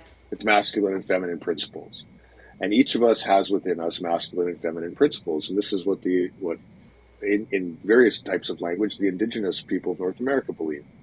And it's where we get this bastardized idea of a two-spirit, Yeah. right? Like, okay, we have multiple parts as human beings. We have Yeah. physical, and we've got mental, emotional, spiritual at that subtle level. But to confuse the categories and say, okay, we're going to modify the body to try and create androgyny is just like trying to take chemicals to turn lead into physical gold. It's not where the operation needs to take place, Man. Yeah. right? So we've crossed these categories of subtle and gross, and we're applying sex changes, what's the horrifying thing? Nullifications and non-binaries in the physical plane when the integration, mystically speaking, should be at the subtle plane. So in terms of the Yeah, true growth. models of conscious, True growth as an individual does not come from modifying the physical world, from that hubris. It comes from the metaphysical or the spiritual aspect of it, right? That's where the growth comes, and it's this misunderstanding and trying to yeah, control something that cannot be controlled. yeah. So there's something that comes out of Gnosticism, what comes from many, many different places. It's called Yeah. the Hieros Gamos. The Hieros Gamos is the sacred wedding between God and Goddess. Mm-hmm. And you can find it in all mythologies. Yeah, So like in the Egyptian. beginning of That's the Egyptian too. it's found in Egyptian as well. Yeah. Hieros Gamos is a Greek phrase. It means the sacred wedding, um, and it refers to um, the universe came out, according to Greeks, of the relationship between Uranos and Gaia, Yeah. right? The Sky Father and the Earth Mother, and that duality of masculine and feminine in union creates the universe. That's part of the creation story in Greeks. In Taoism, it's the same thing. In the beginning is the mother of the 10,000 things, and the light divides from dark, and we get these cosmic egg models. In the Bible, in Genesis, it's God. In the beginning was the void, and God moved upon the face of the deep, and He divided the heaven from the earth. That was the bifurcation of masculine and feminine. Mm. And what mystical traditions attempt to do is to reunite and to contain that alchemical wedding, which is another way of describing it, the sacred union of masculine and feminine within the individual, which we all have. And the personification or the structure of masculine in human consciousness is our ego, who we think we are, our conscious mind, and our unconscious mind. Jonathan Haidt describes this as the rider and the elephant. Mm. Right, and to align, Plato described it as the horses or the lions pulling the sacred chariot towards the perfection of our soul. We've got a white horse and a dark horse, and if we can't unify those two in the direction that they're going, we're gonna crash. So cultures all over the world, mystical traditions all over the world, including Gnosticism, including indigenous ideas about having two spirits, are seeking to unify and align parts of self and psyche and soul to eliminate internal conflict, to create an integration, a oneness. Like a harmony, like a Because homeostasis. so if we can create harmony within the self, we then actually create harmony in our lives. And this variously goes by, like I said, the Hieros Gamos, the alchemical wedding, the integration of opposites, the union of sacred masculine, sacred feminine. It's not a physical thing, Yeah. and and it's deeply misunderstood.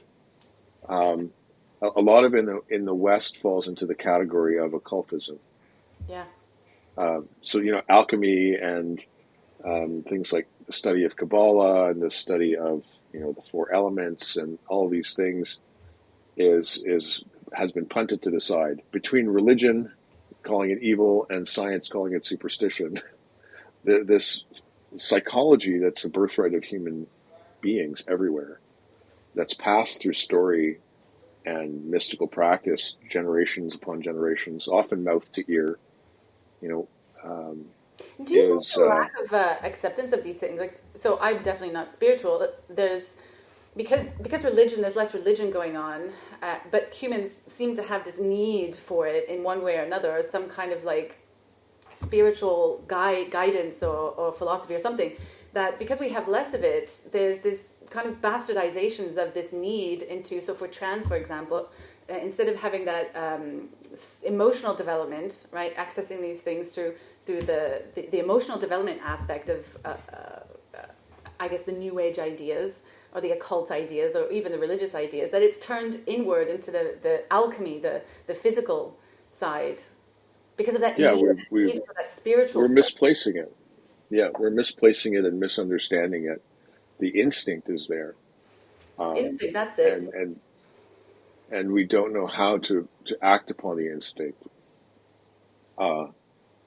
You again, and so you want to? Will you follow me a little bit farther down the rabbit hole of Gnosticism and I love the dissociation? rabbit hole.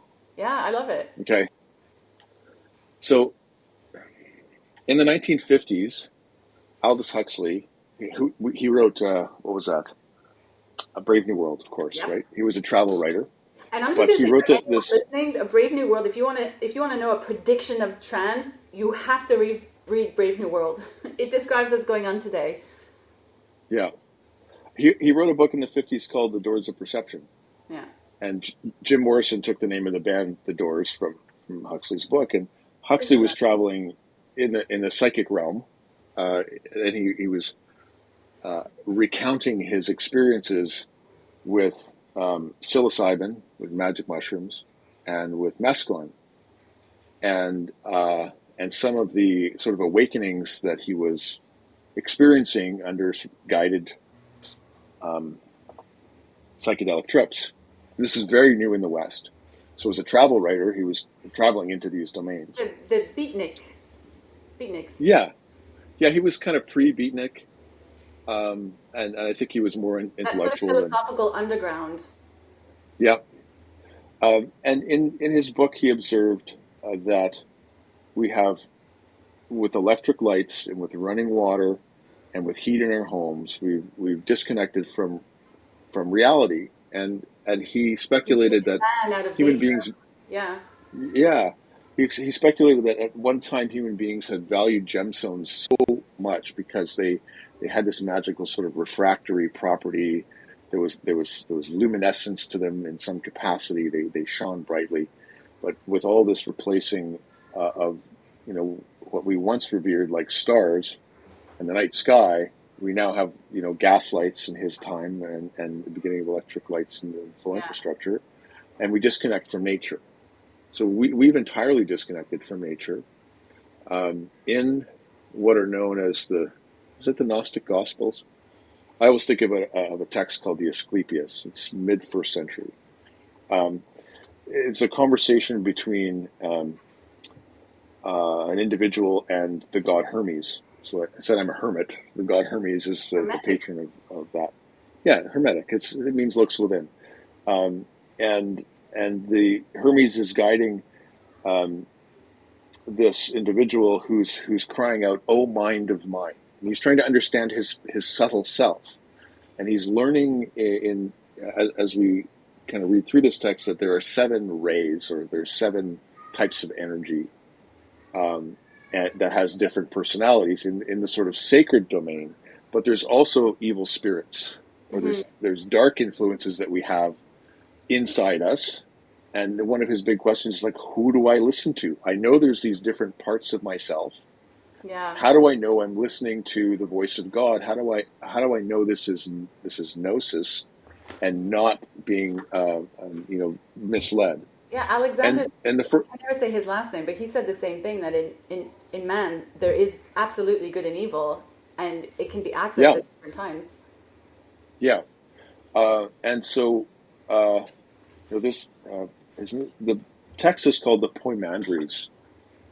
That's a bit of an aside, but these seven rays or these seven spiritual influences are Sunday, Monday, Tuesday, Wednesday, Thursday. Like they're the visible moving planets in the sky as the Yeah. ancients understood them. And we assigned personalities to each one of those, but those personalities that we projected onto the heavens and the planets are actually, we understand them in modern psychology as the big five personality type index. Yeah.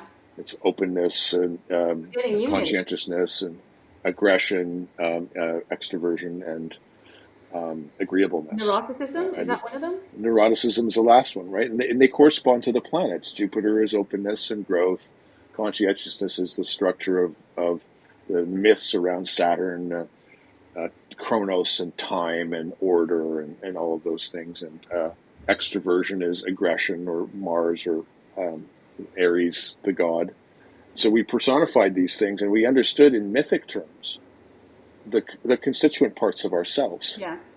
And the Gnostics weren't the only one to understand this. In biblical, if you read the first book of John, I can't remember what chapter it is, but there is an admonition, and there's a discussion about spirits and what spirits should we engage with, and what spirits we shouldn't, and how to test the spirits.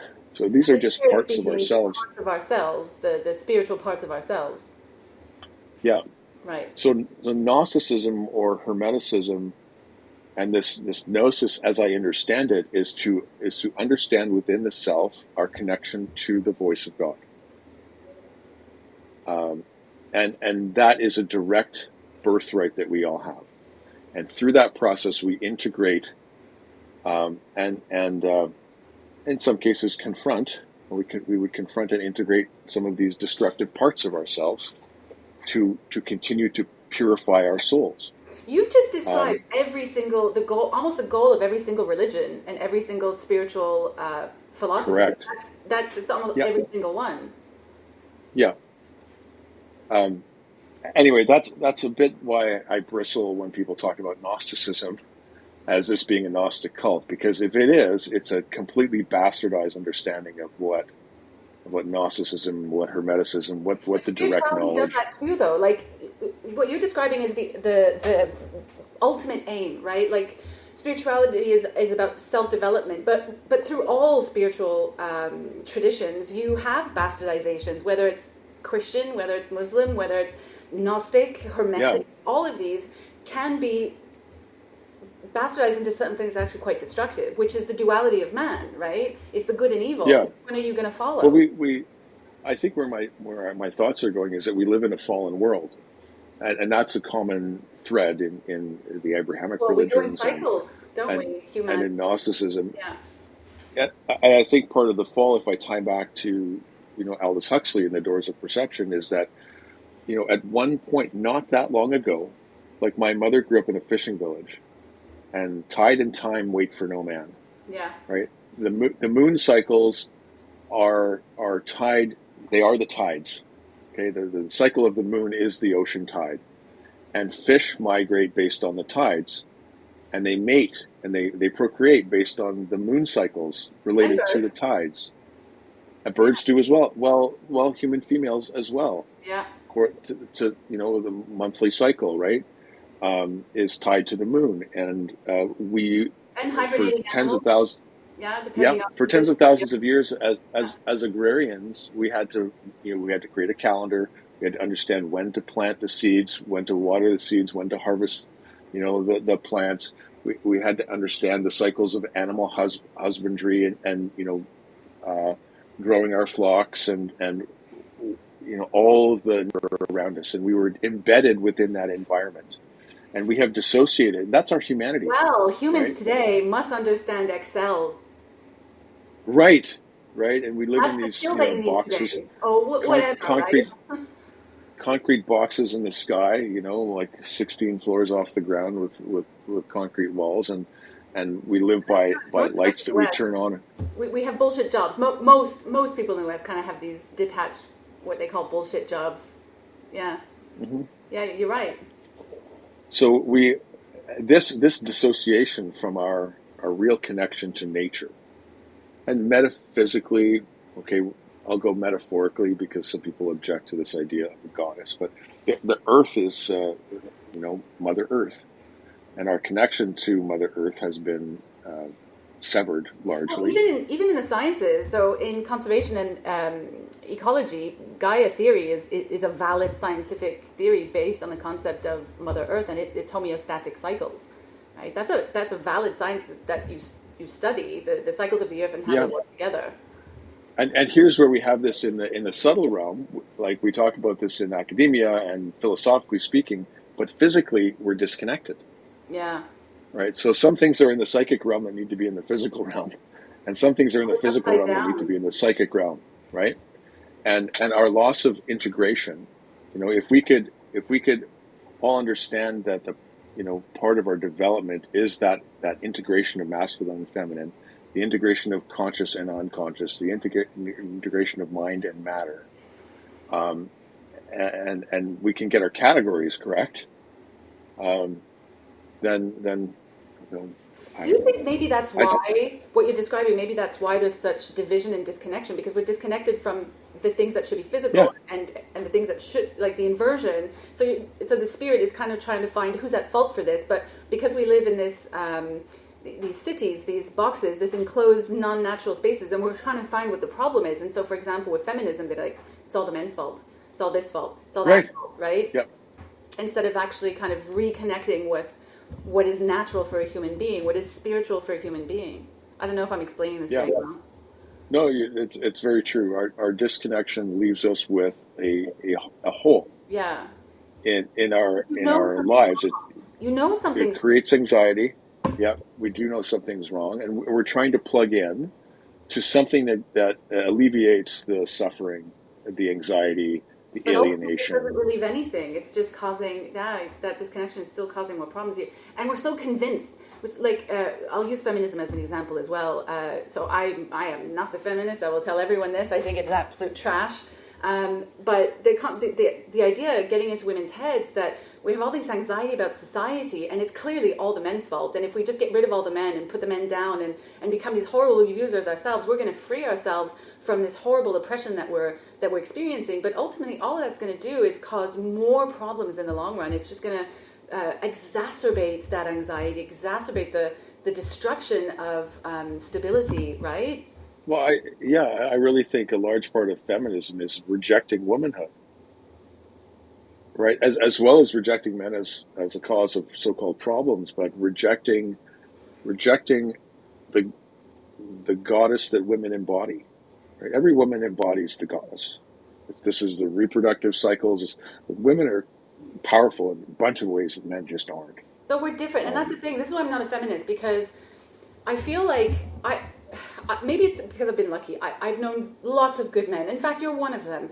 And I've known many very, very good men, and they're different to me. They think different to me, but that's okay. We're equal. We're equal. We're just different, and accepting that we're different. And actually, quite complementary, really, when you get down to it. And when we're you have supposed that to be. acceptance, you can't be a feminist if you feel that way. That doesn't jive, right? Like I grew up in a Mm. very feminist household, in a very, very new age household, where I heard this messaging all the time that women can do things better than men. If women ruled the world, everything would be better. There would be no war. And that's what we can see right now, right? How feminists behave, really truly believing that's absolutely not the case whatsoever. It's just a different kind of tyranny. It's just a different kind of destruction. Yeah.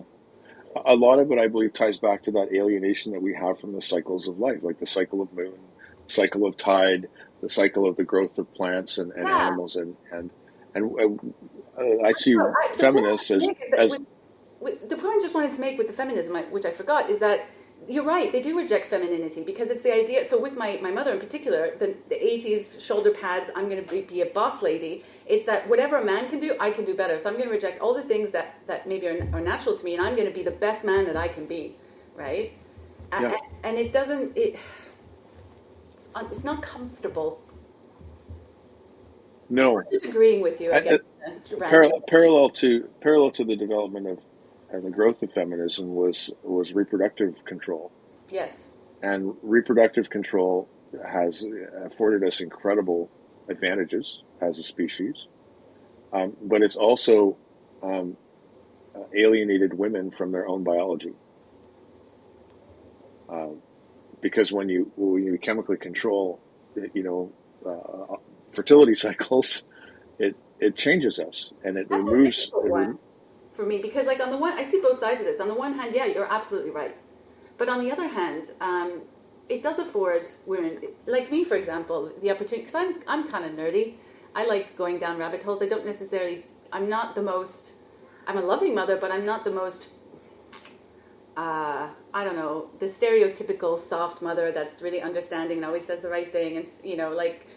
That's never been me. I want to be outdoors. I'm adventurous. I want to participate in something. I want to create something. I'm very about joining into communities and building things. And I would not be able to necessarily do that if it wasn't for birth control. So there's two sides of those things too. And but yeah. Nothing in this world is free. And that's what I've realized is that everything is opportunity cost, right? And so the opportunity for women to participate more into society. In an industrial society, because let's say women still participated very much in society in pre-industrial times, just in a different way with families, but in industrial society, that participation in the industrial society is provided by birth control. But you're right, our communities have suffered greatly, right? The idea of community is like, oh, I'm part of the LGBT community, but that's a bastardization of what community is. Your community is your tribe, it's your family. Right? And the people that are supposed to be close to you, and they're supposed to kind of exist within that. And we've completely got rid of that in the West. Yeah. And that's because of feminism and you're right, birth control and all that, or largely. Yeah. It's changed the dynamics of family. It's changed the dynamics of sex. It's changed the dynamics of our relationship with biology, men and women, and removed us an additional step from engagement with nature and our Well, my mother's generation saw their mother's generation as stuck to the kitchen or not respected or stuff like that. But I've grown to learn that they were respected. They were just respected in a very different way. They had a different part. They didn't go out and do the work, but they had a lot of power within the family, within the home. It's just a different kind of structure. And we've lost that. We've lost the actual community because of the idea that you didn't want to be a slave to the kitchen, which my understanding is maybe that did exist. If you have a bad marriage and it doesn't go well, then yeah, that's going to be difficult. But I don't think that was like that for everybody at all. No. The more Christians that I talk to and get to know who they view and value the family as the center of society. And who runs the family? The family union. Well, I mean, there have always been those different roles. Yeah. And part of the feminist frustration, I think, is a misunderstanding of what power is. Yeah. And who held it. Yeah. Because when you look at what's Benjamin Franklin. Benjamin Franklin started to get himself known by dressing up in nice clothing, taking the wheelbarrow, walking through town, and showing himself off and he was faking it till he was making it. But his wife was a powerhouse. She was behind the scenes, and she counted the money, and she ran the business, and she did all of that. And she had a tremendous amount of power. Yeah. And it's an internal power. That's the community I'm talking about. Right, yeah. It's the private space versus the public space. So the man's or the masculine energy is out. Like the community working together towards a common goal in society, and each individual trying to gain power in society. There's a difference between the two. Yeah. I know I see this in the construction industry and friends that I have in the construction industry. A great marriage, the And they husband is out yes. building, So and that's the the woman is company I doing just the worked ordering for. and the books, and she's arranging the contracts. And there's not a hierarchy That's there. exactly the Um, companies that I've worked for. Yeah, 100%. yeah, and there's a respect for different roles. Now, in my marriage, we have some reversals. My wife is in business development. She works. That's her passion, her personality. She's extremely good at it. She's outside the home, and I tend to be the one. I like to build things. I like to do the cooking. I like to manage the food cycles in the house. I find an artistic expression in that, and I feel good about feeding the family. And that's just individual temperamental differences, and we're very fortunate, I think, to be aligned in our marriage with some reversals. But there is when we talk about yin and yang, the feminine energy is that private world. It's introspective. It's receptive. In Hindu tradition, there's something called the Shiva Lingam, and the lingam and yoni. It's basically the penis and vagina. The penis penetrates the world, and the vagina is receptive in the masculine feminine archetype. Yeah. And it's the same as the feminine energy. Yin is the winter of the year where we pull inwards and we come into the home, and the yang energy is the summer of the year where we go outwards and we engage with the world around us. And the recognition of the strength of the yin and the yang as complementary and equal, but different. But it's worth also saying Um, that there's no distinct role that is yin and no distinct role that is yang. There's like commonalities, but the yeah, point of all this is that there's two things that are complementary that come together, and that might look very different in different couples. Like that's the point, yep, is that it is not fixed. yep.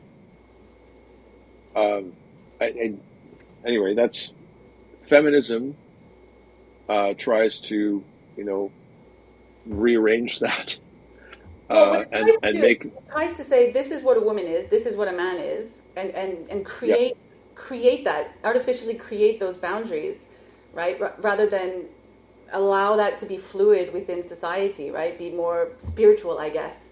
Um, and yeah, very boundary creating. Certainly the feminism nowadays, right? yeah. My wife and I just got back from the ocean in New Brunswick. We spent some time on some beaches, and we got our feet wet and did a bit of swimming and reconnected. And some of the medicine, let's call it, that we are hearing is helpful for kids who have transitioned or for parents of children who are cross-sex That's identifying, right. Yeah. is to get them to ride a horse, to get them out in the forest, to get them in a camp, get them to go fishing, get them to engage with their hands and in the physical world and reconnect with. Connect with something outside of yourself. And nature Yeah, does that. As somebody who spent a lot of time in nature myself, yes. I don't know, maybe that was some kind of inoculation for myself. I don't know, because I'll just talk about myself. I was very, very woke adjacent my entire life, whether it was my family, who are all teachers in Ottawa, by the way. A lot of Catholics make lots of babies, so there's a lot of them. Surprised they haven't caught on to me yet, but there's that. Career-wise was very woke. My education was very woke. All of this stuff was very woke, but I never was woke. I was woke adjacent. And I don't know if it's because I spent so much time doing surveys outdoors for a large part of my career. I even lived in, South America, for example, for a little while, doing work over there. Very nature-focused. yeah, It really does reconnect the soul. So it provides an opportunity for something else. And exercise does that too. I'll just point out, yeah, I do a lot of bodybuilding.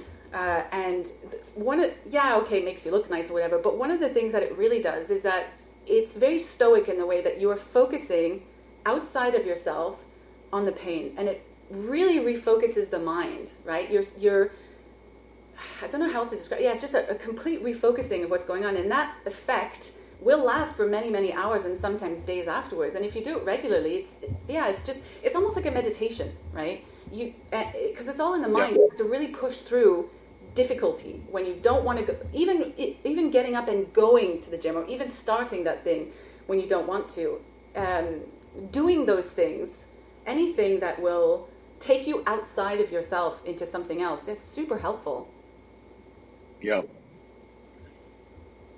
I spent years outside.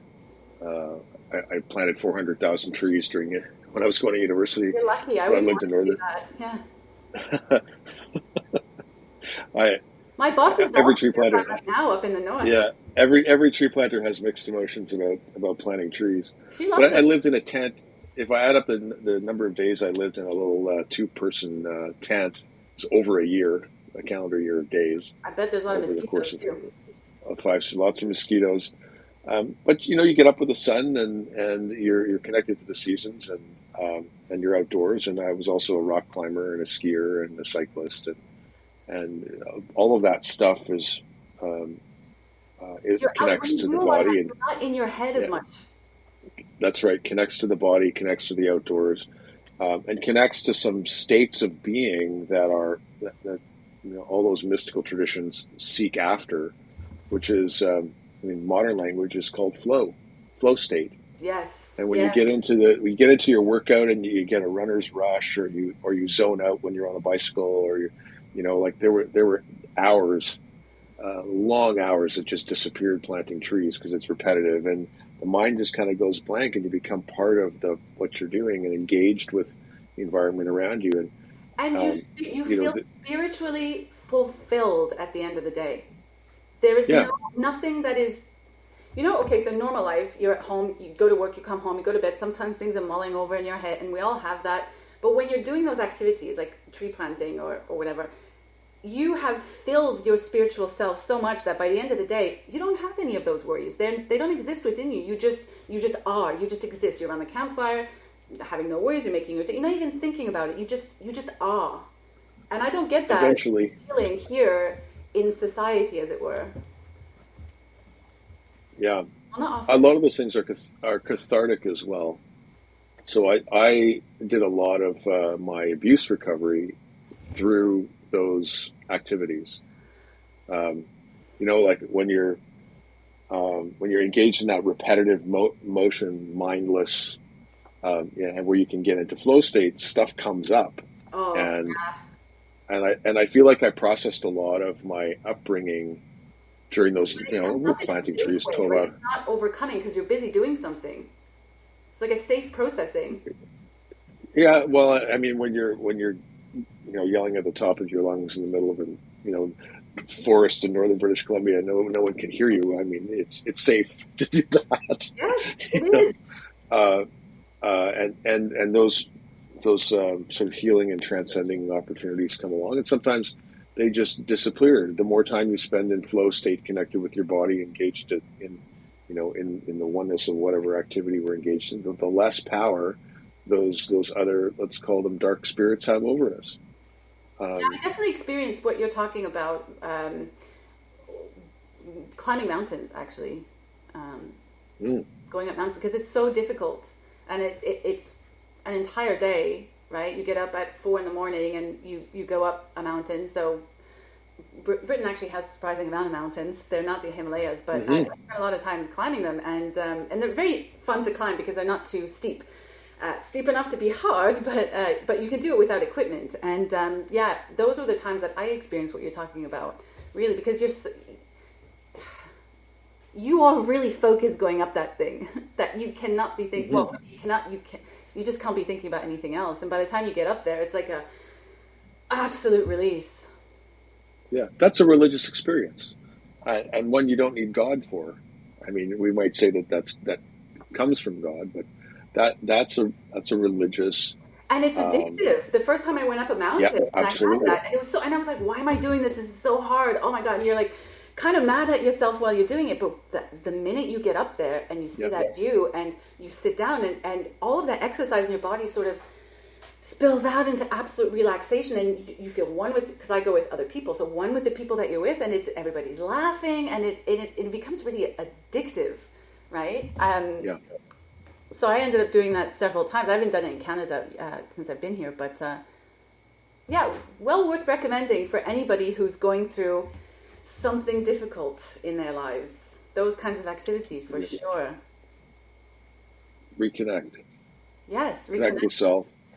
Yeah, like the kids who are growing up online, like they're tunnel visioning into that subtle space, and they're hyper active mentally and can't calm those internal dialogues and that Yeah. digital engagement Well, I and raised myself. I'm and adventurous. I raised my son. I would take him out with me and do stuff, and I would really push him uh, physically to kind of do things. But he never wanted to do any of that. He really rejected anything physical, and really focused onto computers. And he's in computer science now, and kind of really focusing on that. And very inactive, quite skinny. Honestly, very pale, probably unhealthy. But it's difficult sometimes. Like you want to encourage people to do that, but they have to kind of want to do it for themselves as well, right? Like I could drag him when he was younger, yeah, but by the time he left the home, he would barely even go for a walk with me.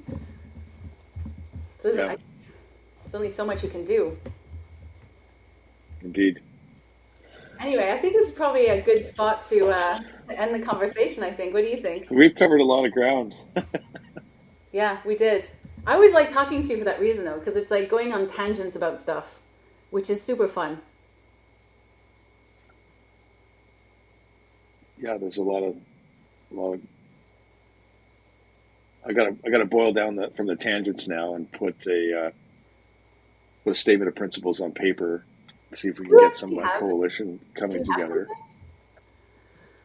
something? Um, Starting aspirationally, I think I said to you before we started recording, putting this down seems like really like great big huge, like the Declaration of Independence, or like it feels so meaningful Yeah. to say, look, we're people from all across Canada.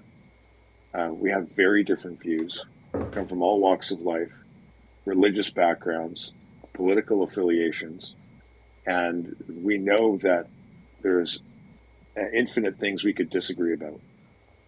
But our common belief is in, you know, that we need to protect our children, and that children are innocent, and it's our job as a society to collaborate to protect their innocence as they grow up, Yeah. and to help them be born. One of my favorite writers in sort of comparative religion and mythology calls it the womb of myth.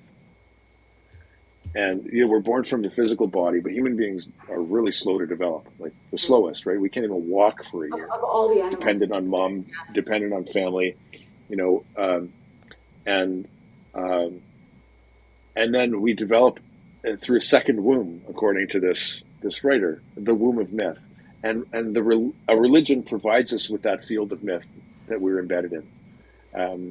Traditional cultures from all over the world provide that field of story and psychic development process, and these evolved over thousands and thousands of years. What are the rites of passage and the stages that kids go through? We have some remnants of that, like Santa Claus and the Easter Bunny and things like that. At a certain point, children realize that Santa Claus is a metaphor, and that the Easter Bunny maybe is cartoonish and not real. And we graduate, or we're born then from the womb of myth, especially as we go through puberty into the world of adulthood and responsibility. Yeah. And so cultures all around the world have this in some form or another, where we collectively agree we want to protect our children. And we want Yes. to give them that sacred field to allow them to develop properly without adult No corrupting it. responsibilities, fears. We want to protect our kids from that where we can. Hmm. And what's happening now is all those boundaries are being torn down. We're treating 5-year-olds as if they're adults in terms of the what we can And put we're on them. teaching them that they have sexual rights and how to consent to pleasurable sexual activity.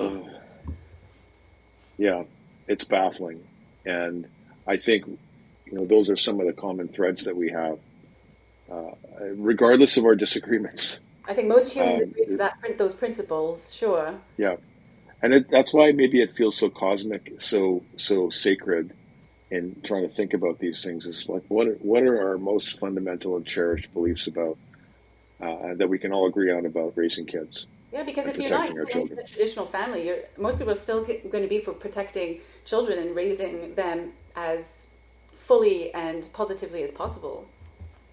Yeah, Seems pretty fundamental for yeah, human beings. indeed. Yeah. Melanie, as always, very much enjoyed our conversation. Super fun. We'll And have another one at some point. yeah, absolutely.